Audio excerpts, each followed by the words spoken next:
ہم سورۃ الفاتحہ میں پڑھتے ہیں، روز پڑھتے ہیں ایاک نعبد و ایاک نستعین، تو ہم یہ مانگتے ہیں اللہ سے یہ دعا کہ اے اللہ ہم صرف اور صرف آپ ہی کی عبادت کرتے ہیں اور صرف آپ ہی سے مدد مانگتے ہیں۔ اگر ہم اس آیت پہ غور کریں تو یہ اشکال جو ہے نا، یہ سوال جو ہے آپ کا، اس کا جواب مل جاتا ہے، یہ اشکال دور ہو جاتا ہے۔ اے اللہ ہم صرف اور صرف آپ کی عبادت کرتے ہیں۔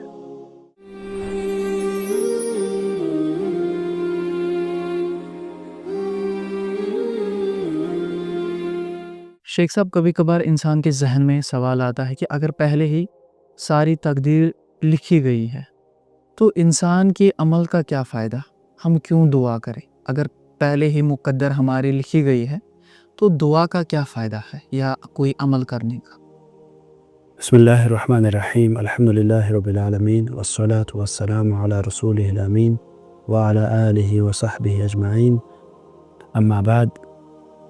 جہاں تک تقدیر کا سوال ہے اور انسان کے اپنے عمل کا سوال ہے، تو ہمیں یاد رکھنا چاہیے کہ عمل جو ہے وہ انسان جو ایمان جو اس کا ہے قدر پہ، تقدیر پہ جو ہمارا ایمان ہے، عمل اس کی منافی نہیں کرتا، بلکہ انسان کا جو عمل ہے وہ تو مطلوب ہے۔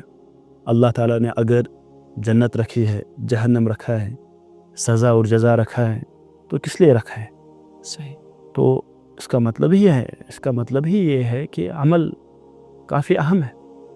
تو اسی لیے اگر کسی کو جنت مل رہی ہے، اللہ کی خوشنودی حاصل ہو رہی ہے، تو اللہ تعالیٰ کی رحمت کی وجہ سے، جو اللہ تعالیٰ اس کو توفیق دی اعمال کرنے کی۔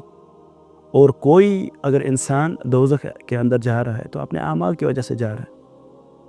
تو اس سے یہ پتہ چلا کہ ایمان قدر پہ، تقدیر پہ ایمان یہ منافی نہیں کرتا جو انسان عمل کرتا ہے۔ تو اسی لیے عمل جو ہے کافی ضروری ہے۔ اور اللہ تعالیٰ نے فرمایا ان اللہ لا یغیر ما بقوم حتی یغیروا ما بانفسہم، کہ اللہ تعالیٰ لوگوں کے حالات تب تک نہیں بدلتے جب تک نہ وہ اپنے حالات بدل دیتے ہیں۔ تو عمل جو ہے اس کا ایک اہم دخل ہے، بہت اہم دخل ہے۔ اور صحیح اعمال کرنا، نیک اعمال کرنا یہ مطلوب ہے، اور یہ انسان کا جو ایمان ہے قدر پہ، اس کے اپوزٹ نہیں جاتا، یہ اس کو کنٹراڈکٹ نہیں کرتا۔ ہم سورۃ الفاتحہ میں پڑھتے ہیں، روز پڑھتے ہیں ایاک نعبد و ایاک نستعین، تو ہم یہ مانگتے ہیں اللہ سے یہ دعا کہ اے اللہ ہم صرف اور صرف آپ ہی کی عبادت کرتے ہیں اور صرف آپ ہی سے مدد مانگتے ہیں۔ اگر ہم اس آیت پہ غور کریں تو یہ اشکال جو ہے نا، یہ سوال جو ہے آپ کا، اس کا جواب مل جاتا ہے، یہ اشکال دور ہو جاتا ہے۔ اے اللہ ہم صرف اور صرف آپ کی عبادت کرتے ہیں، تو عبادت کے اندر استعانہ جو ہے، مدد مانگنا، یہ شامل ہے کہ نہیں؟ انسان عبادت کرتا ہے اللہ تعالیٰ کی، اس کے اندر تو مدد مانگنا شامل ہے۔ تو کیوں پھر یہ ہمیں یہ دعا سکھلائی گئی، یہ کہنا سکھلایا گیا ایاک نعبد و ایاک نستعین؟ کیوں اللہ تعالیٰ نے و ایاک نستعین یہ اس چیز کا اضافہ اس میں کیا؟ وہ اس لیے کیونکہ بندہ جو ہے، یعنی و ایاک نستعین، ہم صرف اور صرف آپ ہی کی مدد، آپ ہی سے مدد چاہتے ہیں، تو صرف اور صرف آپ ہی کی عبادت کرتے ہیں اور صرف آپ ہی سے مدد چاہتے ہیں۔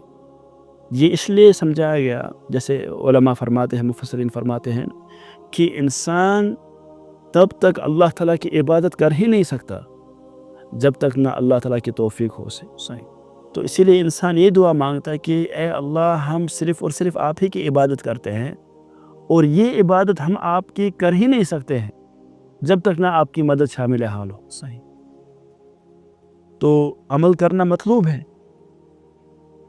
کیونکہ انسان اس کو یہ سمجھایا گیا ایاک نعبد، عمل کرنا، عبادت کرنا مطلوب ہے، لیکن وہ عبادت بھی نہیں کر سکتا ہے تب تک جب تک نہ اللہ تعالیٰ کی توفیق اس کو حاصل ہو۔ تو یہ قدر ہے کہ انسان کا اپنا ایک ارادہ ہے لیکن اس کا ارادہ جو ہے وہ اللہ تعالیٰ کے ارادہ جو ہے، اللہ تعالیٰ کا جو ارادہ ہے اس کے تابع ہے۔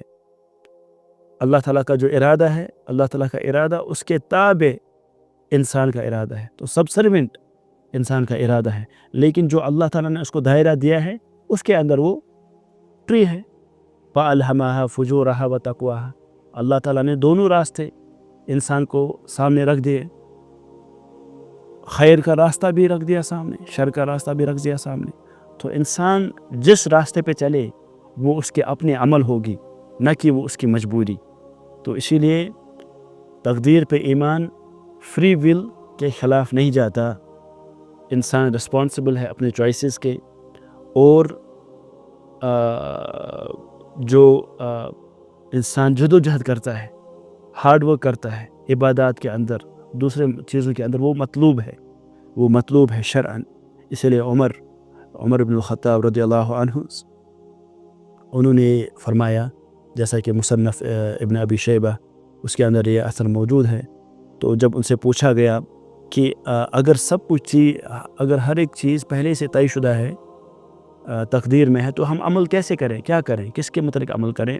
تو انہیں فرمایا افعل الصالحات، صالح اعمال کرو، فإن اللہ قدر لک الخیار، کیونکہ اللہ تعالیٰ نے آپ کو اختیار دیا ہے، اللہ تعالیٰ نے دونوں راستے آپ کے سامنے چھوڑے ہیں، تو یہ صحیح راستہ چننا یہ آپ کے اختیار میں ہے، آپ صحیح راستہ چنو۔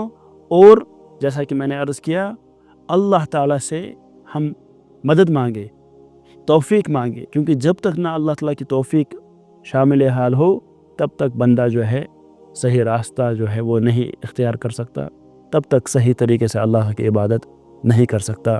واللہ اعلم بالصواب۔ ھذا وصلی اللہ وسلم علی نبینا محمد وعلی آلہ وصحبہ اجمعین۔